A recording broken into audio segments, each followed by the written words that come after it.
আমরা ইনশাআল্লাহ 1 লক্ষ টাকা করে তাদের পরিবারে পৌঁছে দেব। আজকে দুপুর 12টার দিকে এখানে একটি কেমিক্যালের গুদামে অগ্নুৎপাতের সূচনা হয়। তখন এটা আগুনও জ্বলে উঠে বিস্ফোরিত হয়, আবার ঘন ধোঁয়ায় আশপাশ আচ্ছন্ন হয়ে যায়। গুদামের ঠিক উল্টা দিকে একটা ছোট্ট গার্মেন্টস কারখানা ছিল। সেখানে কর্মরত শ্রমিক ঠিক কতজন এই সময় ছিলেন এইটার সঠিক হিসাব সম্ভবত এখনো পাওয়া যায়নি। কিন্তু এই অগ্নিকাণ্ডের কারণে ধূমায়িত হয়ে শ্বাসরুদ্ধ হয়ে আমরা ধারণা করছি এ কারণেই 16 জন মানুষ দুনিয়া থেকে বিদায় নিয়েছেন। ইন্না লিল্লাহি ওয়া ইন্না ইলাইহি রাজিউন। মহান আল্লাহ তাআলার দরবারে দোয়া করি, আল্লাহ তাআলা তাদের সকলকে ক্ষমা করুন, তাদের উপর রহম করুন এবং পরিণতিতে আল্লাহ তাআলা তাদেরকে জান্নাত নসিব করুন। যারা ঈমান নিয়ে বিদায় নিয়েছে, আল্লাহ তাআলা যেহেতু দুর্ঘটনা কবলিত হয়ে তারা বিদায় নিয়েছে, আল্লাহ তাআলা তাদেরকে শহীদের মর্যাদাও দান করুন। এ মানুষগুলা গরিব মানুষ, পেটের দাগিতে ছোট্ট এই কারখানায় কাজ করত শ্রমিক হিসাবে। নিশ্চয়ই তাদের পরিবার অসচ্ছল। একদিকে পরিবারের অসচ্ছলতা, আরেকদিকে এই সময়টাই তাদের বুক থেকে তাদের প্রিয়জন চলে যাওয়া। যাদের চলে গেছে ব্যথাটা তারা যতটা অনুভব করতে পারবে, আমরা হাজার চেষ্টা করলে অতটা অনুভব করতে পারবো না। তারপরে আমরা তাদের ব্যথার সাথে একমত, সমবেদনা প্রকাশ করছি। আল্লাহ তাআলার দরবারে দোয়া করি, আল্লাহ তাদেরকে উত্তম ধৈর্য ধারণ করার তৌফিক দান করুন এবং যে ক্ষতিটা তাদের সংসারে পরিবারে হয়ে গেল, আল্লাহ রাব্বুল আলামিন নিজে অভিভাবক হয়ে তাদের এই ক্ষতিটা পুষিয়ে দিন। আমরা যারা আছি আমাদেরও কিছু মানবিক দায়িত্ববোধ থাকে। সরকারের কাছে আমাদের অনুরোধ থাকবে, এই ঘটনার আদ্যপান্ত যথাযথ তদন্ত করে যদি এর পিছনে কারো গাফেলতি অথবা কারো কোনো দুর্বলতা থেকে থাকে, বিষয়টা চিহ্নিত করে উপযুক্ত ব্যবস্থা যেন আইনিভাবেই নেওয়া হয়। আবার সরকারের কাছে এও দাবি জানাবো, এরা যেহেতু অত্যন্ত স্বল্প আয়ের মানুষ, গরিব মানুষ, পেটের তাগিদেই এখানে এসেছিলেন নুন আনতে, যাদের পান্তা ফুরায়, তাদের পরিবারের দিকে মানবিক দৃষ্টিকোণ থেকে যেন তাকানো হয় এবং তাদেরকে যথাসম্ভব সরকারি তহবিল থেকে আর্থিক পর্যাপ্ত অনুদান প্রদান করা হয়।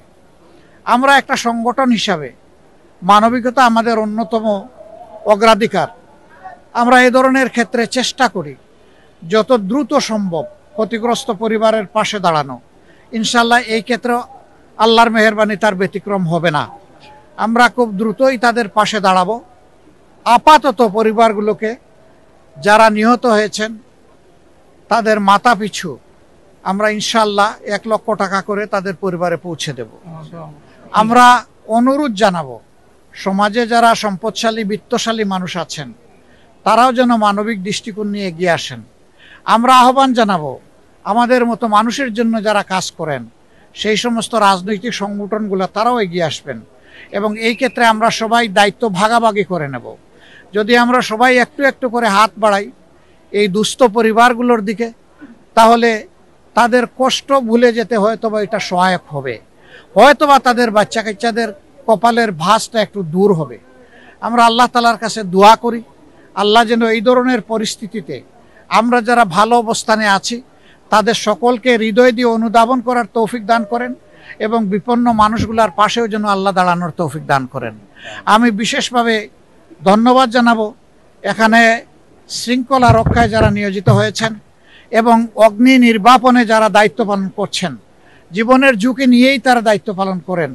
এইমাত্র কয়েকদিন আগে টঙ্গীতে এই ধরনের একটা বিষয় মোকাবেলা করতে গিয়ে তিনটা গুরুত্বপূর্ণ তাজা প্রাণ কিন্তু তাদের উৎসর্গ করতে হয়েছে। তারা আসলেই মানবতার জন্য কাজ করেন, বিশেষ করে ফায়ার ফাইটার্স যারা।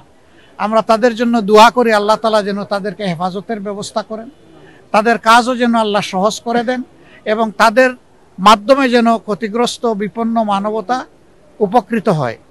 বাকি যারা আইনশৃঙ্খলা রক্ষাকারী বাহিনী, সেনাবাহিনীর সম্মানিত সদস্যবৃন্দ সহ যারা আছেন তাদের সকলের প্রতি আমরা একইভাবে কৃতজ্ঞতা জানাচ্ছি। আমরা এটা অনুরোধ করব যে পুরা বিষয়টা কন্ট্রোলে না আসা পর্যন্ত আশপাশে যে জায়গাটাকে সরকারের এই বাহিনীগুলা ঝুঁকিপূর্ণ মনে করবে সেই জায়গায় মানব চলাচল যেন বন্ধ থাকে। প্রয়োজনে আমরা 1 সপ্তাহ, 3 দিন, 5 দিন ব্যবসা বাণিজ্য বন্ধ রাখবো, কিন্তু জীবনের অতিরিক্ত ঝুঁকি আমরা নিতে যাব না। জীবন অনেক মূল্যবান, ক্ষতিগ্রস্ত হয়ে গেলে এটা ফেরত পাওয়া যাবে না। সম্পদ ধ্বংস হলে সম্পদ গড়া যাবে, কিন্তু জীবন গড়ার কোনো ব্যাপার নয়, চলে গেলে চলেই গেল।